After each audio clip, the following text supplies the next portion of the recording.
ଢେଙ୍କାନାଳ ଜିଲ୍ଲା ପରଜଙ୍ଗ ବ୍ଲକ ମାଣିକମରା ପଞ୍ଚାୟତ ଗାଦାପଡ଼ା ଗ୍ରାମରେ 2018 ମସିହାରେ ପ୍ରତିଷ୍ଠିତ ହୋଇଥିବା ହନୁମାନ ମନ୍ଦିରରେ ଆଜି ପାଳନ ହେଉଛି ଅଷ୍ଟମହୋତ୍ସବ ହନୁମାନ ଜୟନ୍ତୀ। ଆସନ୍ତୁ ଦେଖିବା ଆଜିର ସ୍ପେଶାଲ ବାଇଟ୍ ଗ୍ରାମ ସଭାପତି ପୁରୋହିତ ଏବଂ ଜଣେ ଭକ୍ତଙ୍କ ଠାରୁ। ପ୍ରଥମେ ଗ୍ରାମକୁ ପରିଷ୍କାର ପରିଚ୍ଛନ୍ନ କରାଯାଇ ହନୁମାନ ମନ୍ଦିରକୁ ଗୋବରରେ ସୌଧ କରାଯାଇଥିଲା। ଗ୍ରାମ ମନ୍ଦିର ଚାରିଆଡ଼େ ଶ୍ରୀରାମଙ୍କ ପତାକା ମରାଯାଇଥିଲା। ସକାଳେ ମା ଓ ମାଉସୀମାନେ ବ୍ରାହ୍ମଣୀ ନଦୀକୁ ଯାଇ ଏକ ଶୋଭାଯାତ୍ରା କରି ଭଜନ କୀର୍ତ୍ତନ ମାଧ୍ୟମରେ ଗ୍ରାମ ପରିକ୍ରମା କରି ଜଳ ଆଣି ହନୁମାନ ମନ୍ଦିର ପ୍ରାଙ୍ଗଣରେ ରଖିଥିଲେ। ଆଜି ମହାବିଷୁବ ସଂକ୍ରାନ୍ତି ହନୁମାନ ଜୟନ୍ତୀ। ଓଡ଼ିଆ ନବବର୍ଷ ପାଇଁ ଗାଦାପଡ଼ା ଉତ୍ସବ ମୁଖର ହୋଇ ଉଠିଥିଲା। ଗ୍ରାମର ଆବାଳ ବୃଦ୍ଧ ବନିତା ଏହି ଅଷ୍ଟମହୋତ୍ତମ ହନୁମାନ ଜୟନ୍ତୀରେ ଯୋଗ ଦେଇଥିଲେ। ବ୍ରାହ୍ମଣଙ୍କ ଦ୍ୱାରା ମନ୍ଦିର ପରିସରରେ ହୋମ ଯଜ୍ଞ ପୂଜା ମନ୍ଦିର ପୂଜକ ଆରମ୍ଭ କରିଥିଲେ।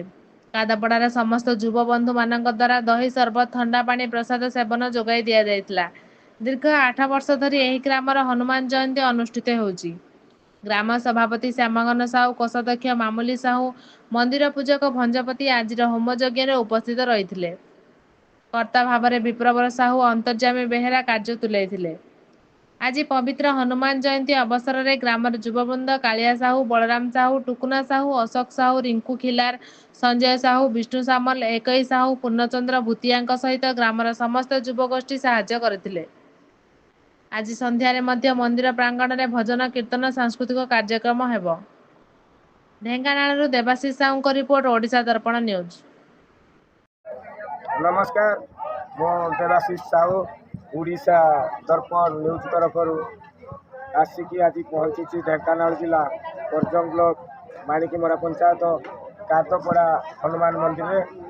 आज हूँ महाविषुव संक्रांति एवं पणा संक्रांति अर्थात ओडिया नववर्ष जहाँ गादपड़ा ग्राम दीर्घ 8 वर्ष धरी अनुष्ठित होउछि।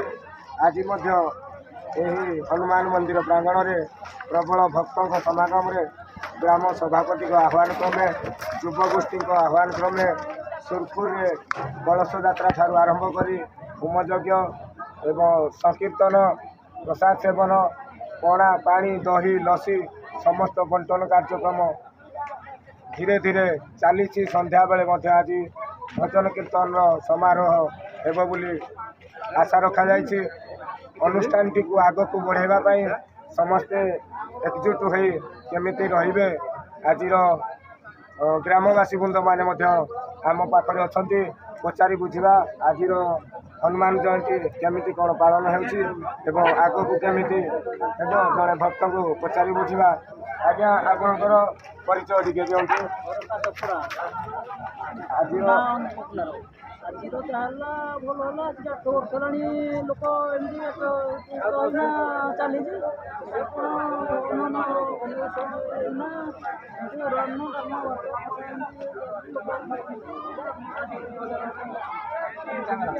आज हनुमान जयंती प्रबल भक्त समागम तथापि दही सरबत पानी जल व्यवस्था सब ठीक ठाक चलती। आग तो कौन कहे युवगोष्ठी मान युवगोष्ठी मान को कौन आह्वान देवे?